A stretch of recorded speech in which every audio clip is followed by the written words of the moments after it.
Welcome back to Chuck's Chats, everybody, and our intimate series of fireside interviews with club grandees for our blossoming video archive.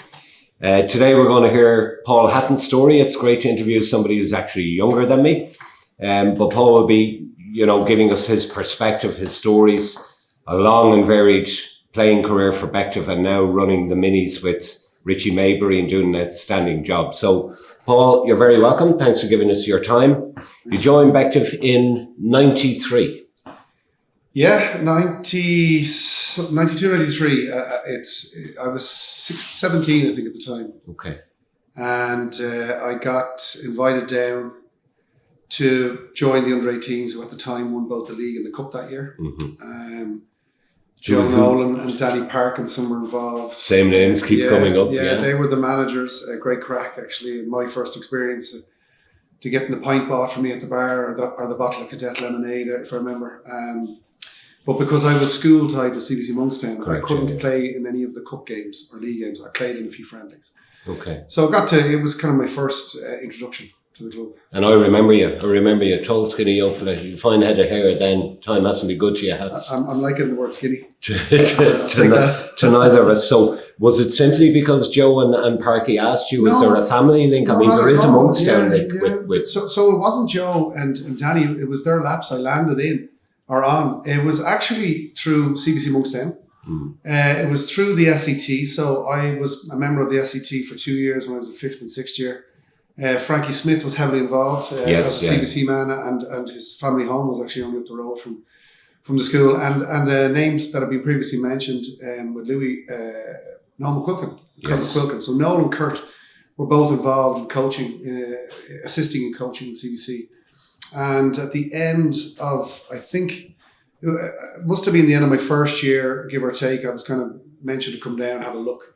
And I think my second year at SET, when the season ended, and for CBC it generally ended in the first round, which it did for me actually. Presbury in 93, 92, 93, and 93 and 94 was a Temple Oval schools. The embarrassment. Oh, shocking. The shame. Shocking. But I was the kind of, when the season ended, it was kind of like, what are you doing with yourself? And I had no association with Bective. There was no family, nothing. And ironically, my neighbour was Dermot Jordan. Correct, and you were living out in Monlow. Yeah, I lived in Monlow, so I never made a connection there at all. It's only hindsight's all of a thing. I think he was a surprise to see me playing when he turned up. But I was told to come down. I came down and kind of never left, really. And I remember getting work behind the bar with Sweat, Mick Doyle, Jerry Quinn. Got me shifts on the door. Friday night, Saturday night discos, which were carnage here back in the day. Which was great for CBC mates because I was getting them all in, and whether they were 18 or not. And looking after the troops, and it kind of just felt like home from the start.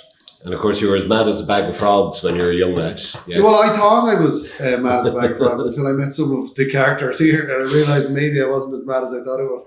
Yeah, so into the fire really coming down here. I think so, yeah. You're of my vintage. I was ending kind of my single life and my drinking career down here as you were coming in. I remember it because as you say, I was the kind of young fella who got introduced early on in the senior side, and I didn't know anybody or any of these people, and certain characters, yourself being one, stood out.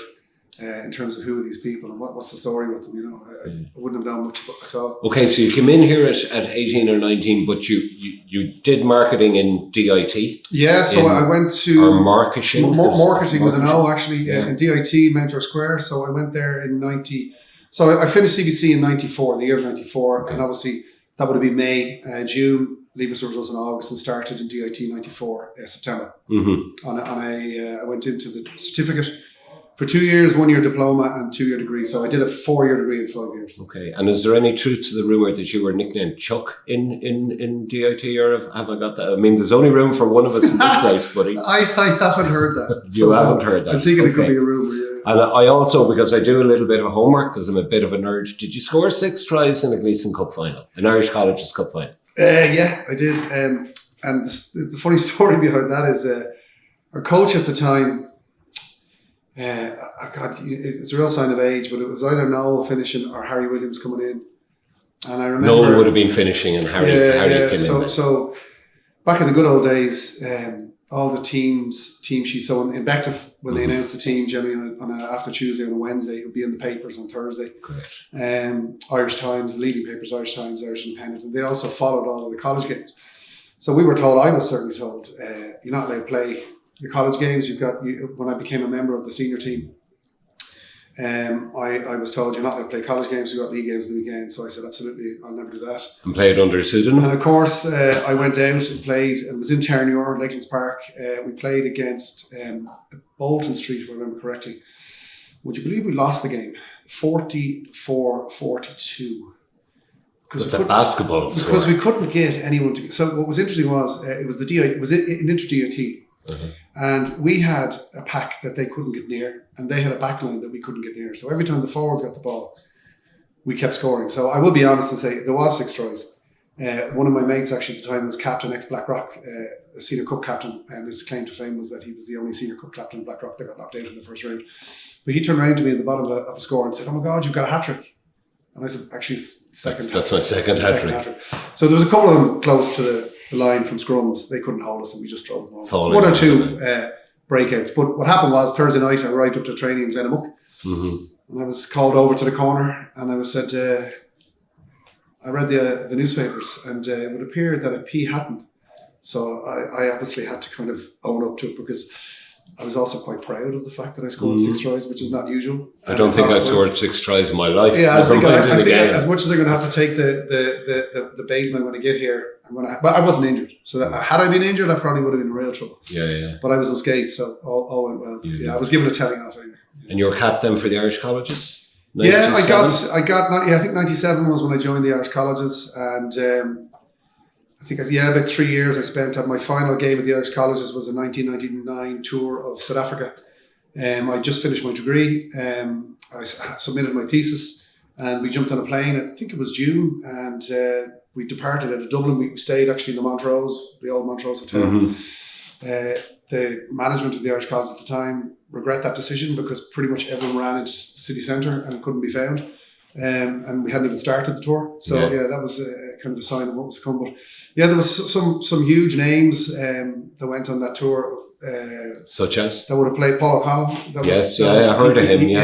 That was, I remember lifting him in the back of the line, and I thought to myself, she's not bad, like. Yeah.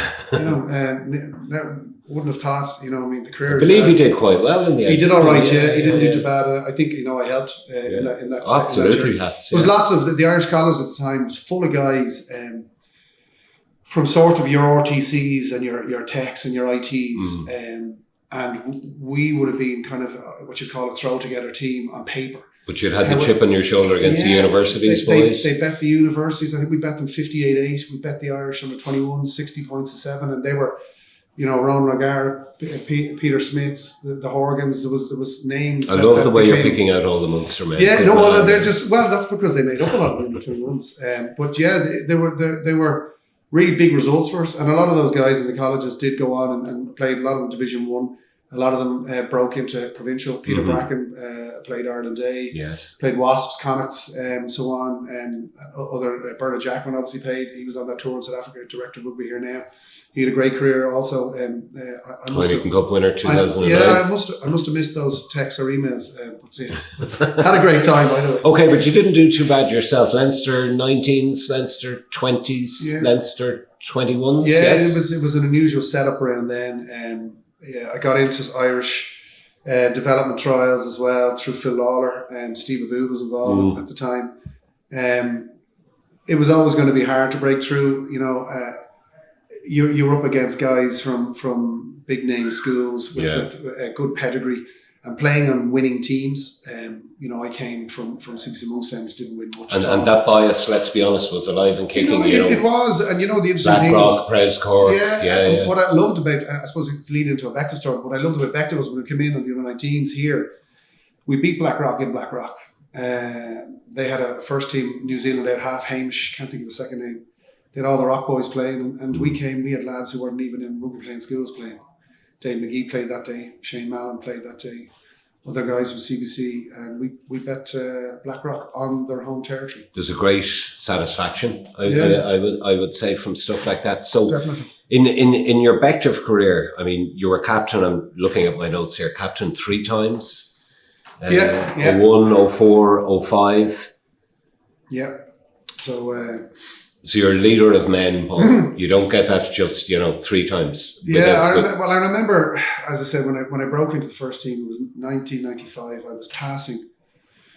I was actually due to play a Fox Cup game with Dr. Tim Flanagan, and I was walking by out the gates looking for a lift, and Frankie Smith was in the little office that used to. Is it still there? It is. And he stuck his head out. Yeah. And I was like, yeah, what's going on? And he goes, what are you doing? And I said, I'm going to play Fox Cup. He says, come here. And he says to me, Bective were playing Wesley that day in the Senior Cup. And he said, look, we might need you to go on the bench. And your good friend, Steve Montgomery, was a doubt. Okay.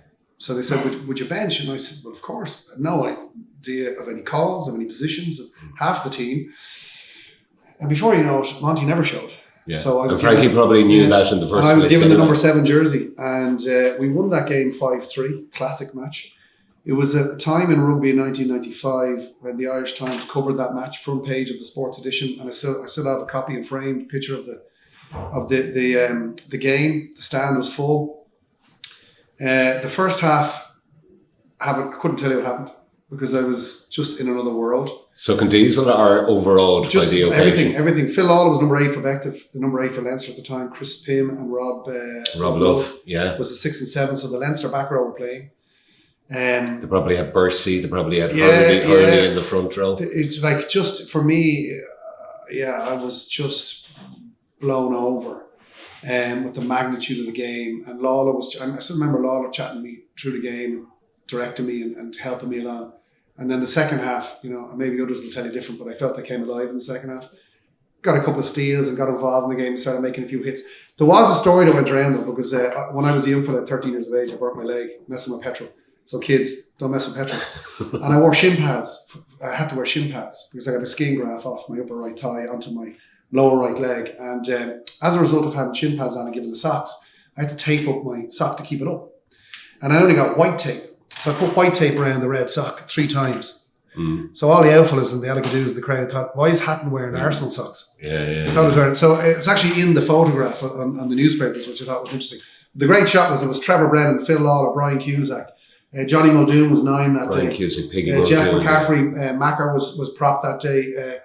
Johnny Carr, I think, was 2. Smallest hooker ever. Yeah. And Kevin Murphy. That was the 8. That was the starting 8 that day. That's a savage pack. It was one of the. I was one of the bar the front row. I was the smallest player there in the back 5. Like they were just giants. Cusick was giant. Phil was a giant. Yeah. So for me, it was just wow. It didn't phase you because you went on and you played first team rugby for God knows how long. You had a very long career.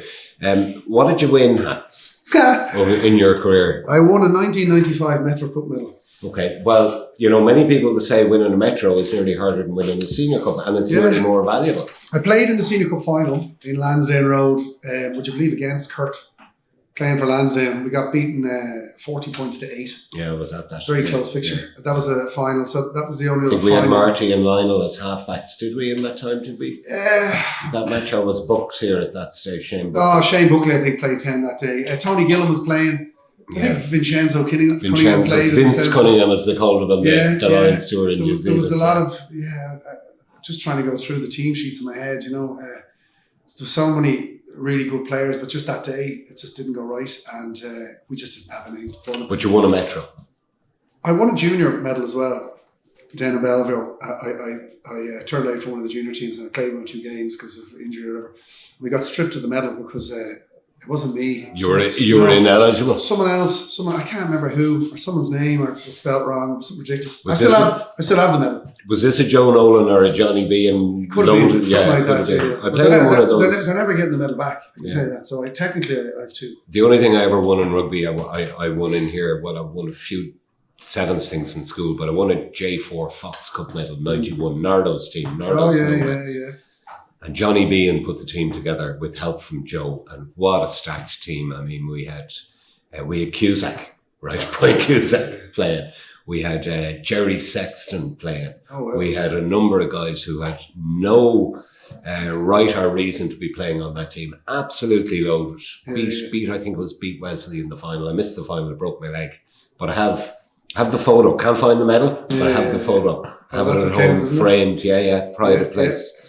Bective tours. Did you go on any Bective tours? So you said you went to South Africa with the colleges. I was on the 125 tour to Argentina. Okay. I would probably have been at the heart of organising tours for the first team, the senior squad. Because what years? So there was every year. When I was playing every year, I'll tell you why. Because I suppose professionalism came in, and at the time when I started playing, there was a few lads getting a few quid, match fees. I think one day I remember getting an envelope of £80 in it. It's a good wedge in those days. I mean, I couldn't spend it quick enough. You know, I mean, it was big money then. I'm sure those people were more in their envelopes, but over that time, you know, my perspective of it was at that level in Bective, I thought, you know, and I'm sure there was lads getting paid. Okay, and I'm not. I didn't give a shit really. But my point is this: is that I felt that as a team we need to celebrate in either how we tackle a season, whether we win or we lose, we do it together. And I felt that the best way to pull people together was by having a tour. And I organised trips to beach rugby in Italy, to Torremolinos, where the club went a number of times, to Gran Canaria, to loads of places. And essentially they were just a way for the lads to go away bonding for a week, sessions, go in the beer, go in the sauce, have the crack, and just, you know, leave all your worries behind, so to speak. Yeah, I'm reminded of an apocryphal story for the Dollies of, I think it was either the Benidorm or the Mallorca Sevens, where they used to go away every year, right? And of course there was no Benidorm or Mallorca Sevens, but one year they decided they better buy a cup, and they came home and they paraded the cup around with the wives and girlfriends to say, you know, we actually won it this year, but it never existed. When did you finally retire then, Hans? Or did you do a number? Yeah, I have a number of watches, they'd say. I got a beautiful photograph where we played Lansdowne in the RDS. We lost that game, unfortunately. They were stacked. Dave Carney was on the wing. They had a number of different cap players, provincial cap players. And that was a sort of a retirement gift to me. But then after a while, I just kept almost reappearing and coming back, you know. And did you think they wouldn't notice you? You're hard not to notice. They kind of noticed it. And I went sort of from being, I would like to think that my best playing days were at 6, 7 or 8. And as I got older, I went into the second. They were hiding you in the row. And when I went into the row, I became a different type of player. You sort of became the enforcer. Or something to that effect, you know. And when you got older and slower, you had to rely on your ability to enforce in order to try and slow things down. And bullying is probably much to the joy of the referees of the branch across the country. But and then I'm thinking of 2 games. If you're trying to pin me down on a date, it was probably sometime when I was about 38, so one was against Cashel officially in the AIL. And it was out there and we lost. And I remember, was it Warren O'Kelly or Macker? They put me on. I used to come off the bench, and there was an old guy playing for Cashel, and he was just acting the maggot the whole game. I was watching Baldy heading him, and I'm just going to kill him. and I came on the field, and it was at the Wesley end, and I came running around the post. It was a ruck, and his head came up, and I thought, lovely. And I went straight for him, and then our captain's head popped up. John Byrne at the time, and I took John out of it. John, I think, had to be taken off for concussion, and then I was quickly removed from the pitch also. So that, I think, was one of my official ones. But there was another time I was wheeling a pram down my road in Churchtown. I think it was Christopher or Esme. So it would have been like 2014, 2015, maybe it was Esme, 2015. And I got a call from Kevin Lewis. It was, say, 12:45, AAL kicks off 2:30. What are you doing? And he said, where are you? And I said, I've just come back from a walk with the Baba. And he said, I don't suppose you'd be able to come down to Nace. And I said, why? So one of the lads, I think, ran into a poster, did something to himself in the warm-up. So I flew in the door of the house, threw the buggy in. The wife is looking at me going, what are you doing? grabbed a kit bag, which was almost like it was a grab bag, if you're going to be, you have to leave the country. The emergency it's like bag, kit was sitting there ready to go. Grabbed it, jumped in the car, just got to Nace just as the lads were doing the rah-rah before running out. Ran in, rats looked after me, got kitted off, came back, sat on the bench, and I wasn't sitting down 5-10 minutes. And I came on into the row, and I played for way too long, and I remember realising that there's no way. This is, You're blowing out your arse. We were going backwards in the scrum, and I just thought, this is, I hadn't been training the way you need to train. So I think there was a realisation. It's a head and heart thing. Heart will always believe you can play, and the head just eventually has to be the one that governs the decision because, and I came out of it relatively unscathed physically throughout my career, injury-wise, ligaments here and there, shoulders, ACs, but nothing major. Two of my biggest injuries were tag rugby. So it kind of tells the fingers probably a tag. Now, I'm not saying there wasn't knocks to the head. So maybe when I'm 50, 60, 70, we can do this podcast again and we can see if how the mental state is. Well, I hope we both be here. Right, let's move on to what I think will park your playing career, which was exceptional, let's be honest. Thank you. And I was gone. I'd moved out to Greystones, raising kids. I had 3 girls, so you want to know about gymnastics and hockey, I'm your man. But I was watching from afar, right? And your playing career was outstanding and very long. But what you're known for really in Bective nowadays is the minis. And I think, and I may be wrong because I don't come down Sunday mornings, but it's you and Richie Maybury are It was actually, so Richie's the director of Mini Rugby. Okay. So he runs it. He pulls all the strings, and through him, I guess, he's able to establish a network of coaches that I suppose essentially help across each of the age groups. Excuse me. And then in each age group, then someone takes the lead. So my position essentially would be head coach of the under-11s. Okay. And then, if it was a business, I'd report to Richard. Okay. If that makes sense. Yes. So he's the area manager here. Yeah. That's kind of how it works. Yeah. And from what I can tell, we have a phenomenal mini section. And we've had a number of people who've gone on to play, come out of our minis at 12, 13, go off to the big schools and played for Leinster and Ireland. I mean, Jonathan Sexton, he's always Jonathan in this club, none of that Johnny nonsense. But then you have the likes of Dan Sheehan, Ronan Kelleher. There's a number of them, I'm sure I forget. A lot of those guys actually, Dan has been back, Jonathan has been back, signing the jerseys, giving the medals for the kids, and they've been great. Jonathan's done videos for me, for the guys who do Irish, lots of stuff. And I've seen all that. They're well connected. And you bring Christopher and Esme down as well. Yeah, both of them love to come down. The story with the Mini is like, I suppose, any typical Ranger. You set foot in the car park having had a hiatus, and next thing you find the president's jacket over your back and you're wondering how did that happen. So I came down just to watch the minis one day because so Richie's eldest is 14, he's in second year in Michael's now, Oliver, and he's on the junior cup panel from second year. So he was my godson, so he was playing minis earlier. So I brought Chris Flame to have a look. So Oliver probably would have been playing under 8s at that stage, maybe. Under 8s, yeah. And Chris was 4.5. And next minute, you're out on the pitch? We're on the pitch. And next minute, I've been given a whistle. Yeah. And next minute, how did that happen? You're head of the mini 6s and 7s, 8s, 9s, 10s, 11s, and you're kind of going, how did that happen? We're very good at that in this club. Yeah. It's kind of, I mean, would I change it? Absolutely not. No, absolutely love it. It take me a while to acclimatise to the mindset of a 5 and a 6-year-old. But you have the young kids, so you're doing it while your kids are of that age. So it helps. It helps. It does help. Now Esme doesn't play mini rugby here. I went through rugby talks with her.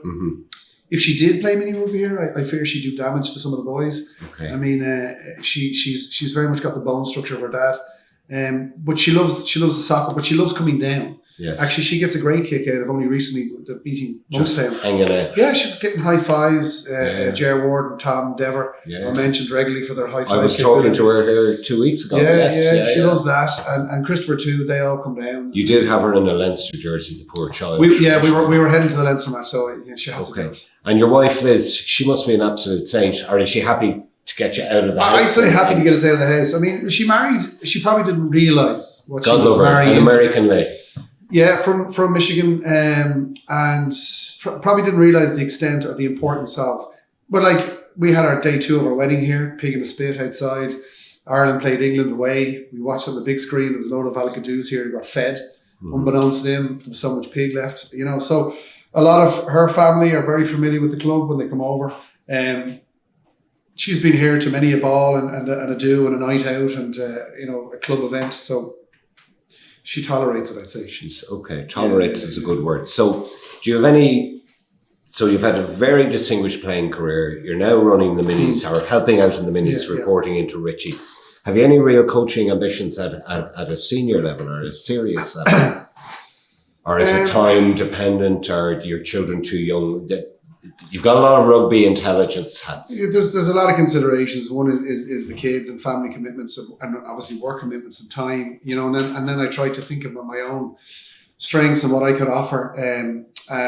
For the coaching side of things, I'll certainly be committed to taking the team. Louis touched on a point in his interview where he talked about, you know, carrying through with the teams through the mini section and up to the 17s, 18s. There's a lot of sense to that. So the guys that have been coaching have the vast majority. We're up to 48 kids now at under 11, which is not the biggest number, I will say. And you know, of those 48, there's probably 25, 28 that have been there for a lot of that journey, and they will continue to be there, I hope. And I'd like to think that I can bring them to that sort of cup and league level at 13s and 14s. They'll obviously, we'll lose a lot to private schools. But if you've done it properly, they'll come back at 18. And there's lots of ideas as to how we re-engage or continue engagement with those kids over time. What I think if I was to think at an older, more senior level, I would maybe have to debate that role between coach and manager. I'd like to think I'd have a lot of strengths in sort of the management side of things. Which you could bring from your work, your professional life as well. Exactly. Yes. But then also, like, I'm quite open to doing courses and bettering my rugby knowledge and you know, hopefully being able to give back in that sense. And I believe you were very much responsible for bringing a quite famous World Cup winner, player, coach into Bective, Owen Finegan, back in the days. Oh yeah, that's a real typical Irish story. What's the story there? So Owen Finegan. So just came off winning the World Cup. Yeah, so I travelled Australia. I left the club reluctantly for a year and just gave up rugby, and I decided just to go off with friends from school and off we went. And I, like any Irish person, will investigate the city and find out, are we connected in any way to anyone? And my mother's second cousins were Finegans. Yeah. Living out in Leixlip, and they would have had Finegan cousins from County Meath. And Pat Finegan was married to Josie Finegan. So Pat is Owen's father and Josie's Owen's mother. Okay. Pat since deceased, may God rest him, but he, so they lived in Randwick in Australia. So I found out there was a connection. I found out there was a connection. So I did what anyone would do, and I made a phone call. How you doing? And they're like, who? What? And I was trying to explain, well, my mother's second cousin should be your so it turns out I'd be like Pat's fourth cousin and Owen's fifth cousin through marriage. So the blood is very thin at that stage. Very thin. So they, in typical fashion, said, come out. So I jumped on a bus and went out, and my initial first ever meeting with Owen and his wife, now Michelle, was introduced to the house. We sat down, we had a cup of coffee or a beer, I can't remember. And I was trying to explain the connection, but they were all, I mean, I could have been a murderer. But they had me in their house, and I tried to explain the story, and then the door opened, and in came the World Cup winner with Michelle, his now wife, and their dog decided on me meeting Owen for the first time to mate with my shoe. Oh, excellent. So as I'm trying to be, respectable and in awe of this World Cup winner, the dog is humping my foot, which Owen thought was the funniest thing ever. So I got kind of adopted into the family along with the guys who were backpacking with me. Mm-hmm. We were on boats with Bob Dwyer. We were at Brumby's games with George Gregan, drinking with the teams. We were, unbelievable. Like tickets for games. It's just shocking. I mean, when I think about it, like how well we were treated by the Finegans and their extended friends group. It was just unbelievable. Got on really well with Owen's sister Siobhan. She was probably closer to my age. Just met the whole family and all that. And then I was back in Ireland, and we kind of stayed in touch. And Australia played Ireland down here. I remember it was when they had the old Lansdowne Road, and we beat them, and it was a big gathering in the Burlington hotel. Lots of Finegans still here, and they still engage a lot with the family. I don't know necessarily their side in Ireland, but Owen was over playing in Newcastle and then signed for Leinster. And rang me out of the blue and said, listen, I'm after signing for Leinster. Can you do me a favour? Will you look at a few gaffes for me? So I went out and looked at a few gaffes. So one of them was beside the back of Munster Rugby Club. One was at Sandymount Village. So I picked Sandymount Village. I said, keep away from Munster. Well, yeah, but also it was the better house. So he trusted me, and he moved into the house, and we had him over for barbecues. I was living with Richie Mabry at the time. His parents, like, we just had lots of really good interactions, and he knew I was in the club, and I still don't know how it happened that Owen came in here, but it did happen, and unfortunately, it didn't go well. After half of the year, Owen and the club kind of parted ways. I think Owen just was pitching his coaching ability at a level that we weren't at. His background was far ahead from what we were doing. And that was pretty poor from our side. I think he had a lot to give us in terms of learning. He was a great guy though. Mellon is his nickname, but I had lots of good sessions with him here, and got to meet some of the Aussies that came over for Leinster, and some of the Leinster guys too. And when you were a young fella, that was kind of a pretty cool thing. Like, but yeah, that was the story with Owen. It was a bit random. Okay, and tell us about your being a media diva. I mean, there's the Rabo Direct ad. Yeah. Then there's that was a TV ad. There's the AT&T ad that I used to look at in Dublin Airport going, there's Paul Hatton charging up the pitch with loads of Bective Rangers behind him. How did you're a bit of a diva. How did that come about? Yeah, it was kind of funny. I think what some of these companies do is, when it's a sports orientated theme, they tend to, you can go through the agency route and spend a fortune. Or you ring a rugby club and say, we'll give you X amount. Can you give us a place to shoot it and a lump of lads? Yeah. So that certainly was the AT&T one. That was shot up in Glenbook. And we all had, there was food and all that. There was another ad there, which I must that you wouldn't have known about, Nutrigrain as well. And that was Bective lads too. But so the Nutrigrain was the first one. That was shot up at Stepaside. Okay. They had us on a scrummage machine against, I remember Brendan Crowley and a load of Bective lads. We all did it. And the theme was that we were driving the scrummage machine through a fence, through a field, and up against a tree. It was obviously shot and different. The best thing about it was they had a food truck. Little did they know the eating capacity of the 8 Bective lads that they had there. And we pretty much ate them out. So cleared them out. Yeah, so that was Nutrigrain. And then the Rabo Direct, was that done down in the dressing room? Rabo Direct was done in UCD's dressing room. Oh, right. Okay. And the reason I got picked for the give the ball to him was just because I happened to be the taller lad. Steve Collins is a young fellow, Lansdale hooker. Okay. Red-haired fella. He was the guy beside me. Okay. Didn't doing this, looking up. Yeah, that was the boxer, Steve Collins, young fella. And I was actually standing on a suitcase. Even though I was bigger than everyone, they wanted me to be bigger. Yes, I worked that out. And it was gas. They had us in with white jerseys, and then they said, right, we've done that after about 30 shots. And then they said, right, run out, and they had us rolling around in the grass to try and get our kit dirty. And it was a dry day. Yeah. So there was tourists and all walking through UCD going, it was like 20 lads in white jerseys rolling around the grass. It was the only bit. It was the only bit of the ad that didn't look great. The green stuff, because on most Irish rugby pitches, there's no green. I was going to say that they didn't get that part, but yeah, we got a bit of fame through the Rabo. I remember Jonathan Sexton sent me a message. He was warming up. I think was it the RDS, and the ad came up. The stings, they were stings. There were 7-second stings, and he was just like, "I'm after." I can't believe this. He said, "Is that you?" I'm after seeing on the screen. I was like, "Yeah, it was, yeah." So yeah, a bit of notoriety from that, and then the AT&T. My mother-in-law was heading back to the States, and she dropped down the dinner tray, and there I was leading the charge, and that keeps coming up on people's Insta and Facebook memories. Yeah. The guys that were involved in that keep sharing that around. It was a bit of crack. Okay, and is your media career? No, I'm open to offers. I sense that. Have you an agent? No, I don't. But and I'm sure you could step up. The only problem is I'm only ever going to be a bad guy. I'll be like the Russian bodyguard or the Russian murderer or assassin. There's a career to be made out of that. Yeah, and not to be cast as persons on Russian people, but I'm generally. Well, I think fair play to you. Well done, because I would have thought that maybe both of us would be accused of having faces for radio rather than TV. Most likely. Bective. Let's come back to Bective. What changes? So you're 30 years here. You came in I'm guessing just as the game went professional, you come in the early 90s, the game was changing. Yeah. Been through a number of coaches, so it would have been Noel McQuilkin, then Harry Williams, a number of people. What changes have you seen in the club?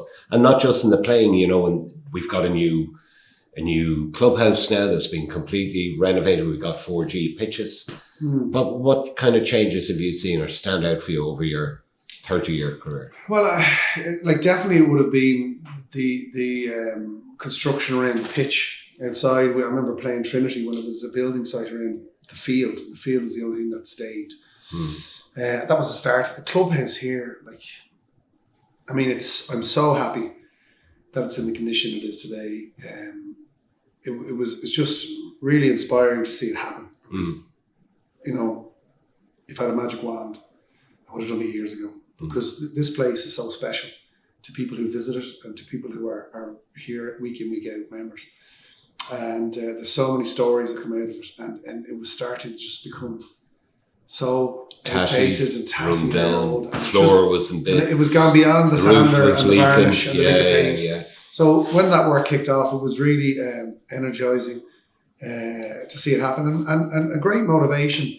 An incentive as well for those parents of minis that have no association with the club whatsoever. So they're coming into the club and this one is chance to make a first impression. And now they start to see, you know, there's a bit of development and you know, because we have a super location. So things like that. Obviously the 4G, I got to play on it. To be honest, I think I prefer to play on grass. Yeah, it's a bit unforgiving, I'd say, especially for bigger people. When you're carrying a bit of timber, there's no relief there, you know. But with that being said, it's you know, the game adapts and moves on. And the guys, that's all they know, you know. So we have the facilities which have been hugely upgraded, but we've also we've dropped down in the number of teams we can field because life has changed and I suppose that the relegation to junior status in 2018, 2019, that would have been a big change for us as well. But we're rebuilding and we're trying to get back up. Yeah. I will say, you know, that hit me pretty bad when that happened, because I would have been in the club coming through when we beat Sligo away to gain senior status. I remember the bus coming back from Sligo that evening. I think I was working on the bar, and it was just huge celebrations. So senior status was all I kind of knew. And then obviously they changed the leagues from Division 1 through Division 4 to 1A and B and 2A, B, and then, you know, it was 1 and 2. And it just, I can't even remember the amount of different changes, but there was A's, B's, and are you There's one? There's too many, to be fair, I think. And then we just started down that slippery slope. And I think part of what happened there was that we got complacent in our numbers and in our playing base. We had some really, really good players and a really good team. And we were so close and so many times, more so at the top of the table to promotion than we were at relegation. So in all my years playing, was it one or two occasions, we were down the bottom, but 4 or 5, we were up the top.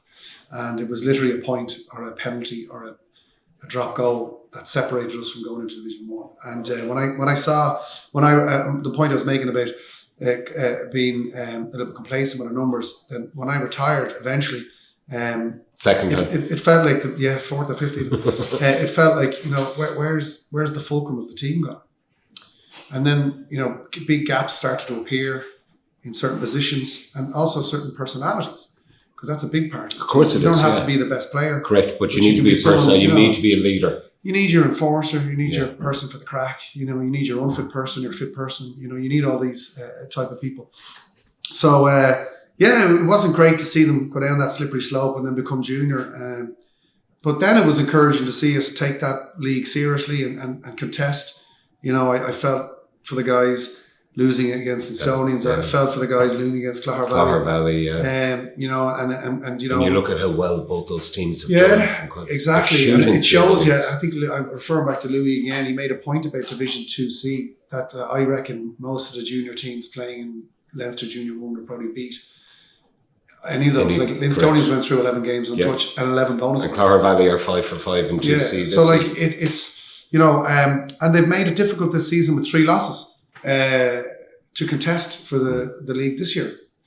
Can they do it? Of course they can. It's a funny league, you know. It's a weird league, Leinster. It's a dogfight. Any team, there's only 8 of us there, but any team can beat any other team on any given day. Yeah. So we're not out of it yet. No, not at all. We're doing what we always do. We make it difficult for ourselves. But look, I'm as you well know, I'm a Munster ultra, and Munster made it hard for themselves last year and ended up winning the URC.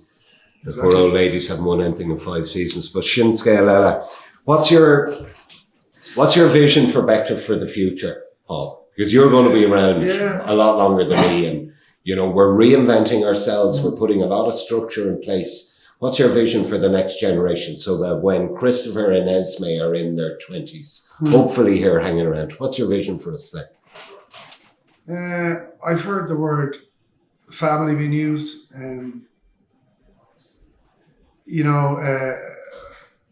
A place of belonging.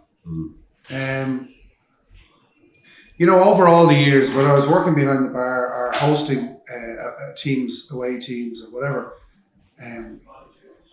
there was never a time when I wasn't meeting someone that was looking around and remembering their time here, whether they played or they visited, and they love coming here.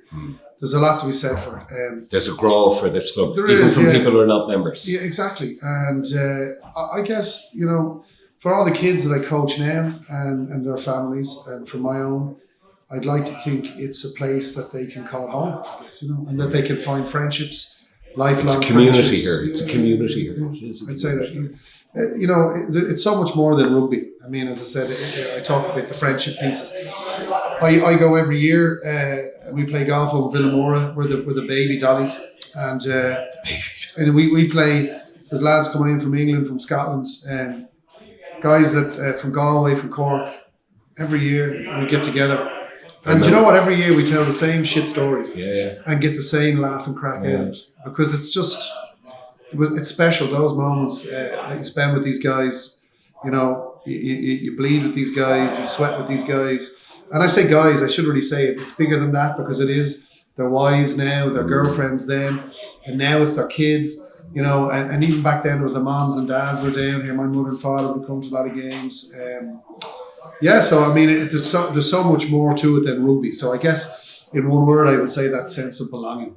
Correct. You belong to something. I remember McGeechan in the Living with the Lions video, which, that brilliant tour, and he was giving the team talk before the final test, and he was saying, in 20 years' time, you'll meet each other. You're all from 4 different countries, and there'll just be a look, right? I know. And I feel that's very apt for Bective. So I'm a culture. There's people from Bective living in Cork, Limerick, Galway, all over the place. And you meet up with them, and it's like being back in school. You've never left, and the crack, and you just morph back into that person. I think it's a brilliant kind of USP that Bective has. I'm sure other clubs have it. I haven't experienced in other clubs, but there is something special about this place, and I hope that continues. Well, you know what I'd say to you is they probably do have it, but I think it's a bigger thing here, because like if you're in Shannon, chances are you're from Limerick. You're from the island, yes. You're from the area. If you're in Cork, maybe similarly. But Bective is made up of usually 1 or 2 Dublin people, and of which when I played, I was one of 3 to 4 maximum. It's because we come from all over. It's a provincial club in D4. Yeah, exactly. Because we come from all over, that it's the chances are when people go back to nest then after they've had their playing careers, wherever they're living, you meet these guys. It's a look. It's how you get on. I was gone, as I said, for 20 years, and I'm back now. It's like I never left the place, right? And it's great. It's great crack. Going to finish with 2 questions that I ask everybody, and you're probably aware of them if you've seen some of the other interviews. Who is the best player you played with in your time in Bective? It's so unfair, because there's so many at such different life stages in terms of ages. Like Trevor Brennan, Kurt McQuilkin, Phil Lawler, huge players. A guy who came in from Australia, Dave Assenheim, was a centre. I don't know why he didn't get a Leinster contract. He was in the run for it. Savage player. Load of scrum halves, would you believe? So Grant Batty's young fella, Sam Batty, played here. Mark Edwards from the North played. Brad Allen from New Zealand. Brad Free from Australia played for Ulster. Stevie Kidd, New Zealand, all nines, savage players. I suppose if you're going to put the gun to the head and say who was the best, probably Kurt. Just in terms of the way he was sort of like a coach on the field. He was a player coach, wasn't he? And maybe, and from my perspective, maybe I observed it more so because I was the younger, yes, and you were. So I was looking at this guy going, geez, he knows a lot about the game, and listen to him and go where he tells me to go because he knows what's happening. And he wasn't a big boy. And he wasn't very fast, but he had rugby intelligence, which you just can't buy. You either have that or you haven't. Yeah. Okay, and the supplementary to that then is, what Bective Ranger would you feel had the biggest influence on your career so far? Doesn't need to be a player, it could be anybody. Frankie Smith. Frankie Smith. Yeah, definitely Frankie. And why is that? Well, Frankie actually got mentioned at my wedding by my father in the father of the groom speech. Well, I suppose Frankie was behind getting me here and supporting me personally through under 19s, under 20s as a first team player. Good months on CBC. Yeah, but he always had. He was innovative as well. I've never been in a room with Frankie where Frankie hasn't sought me out to have a chat, or vice versa. He'd always have a bit of advice to give. He'd always have a bit of crack with you. And back in the day, he's turned up in the most random places. Like I contested the Trinity Sevens in College Park with some Bective lads and some CBC lads, and we decided to treat the bar after the contest by going back into the dressing room, which was under the pav, stripped down to the nudies, and we gave the whole bar a treat of our bums running across. Christopher and Esme are going to be watching they'll watch that. So we streaked across away so they didn't see the front section. Okay. So saw our bums. Somehow, somewhere, Frankie arrives, steals all our clothes. I don't know where he came into the boot of the car. Oh, yeah. And we literally had to hunt him down to get the backlight. I don't know where he came from behind a tree. He wasn't even with us I don't even think he was with the team that day. So just random stories like that. Like he was an article. Like he was a savage guy, and I think because they were my formative years here, and as I said, he was the one that stuck his head at the office and went, Hatton. And that was my first senior game. Frankie was very good to me here too. Yeah, he kind of adopted me, took me under his wing, even though I wasn't. My playing career was very short and very indistinguished.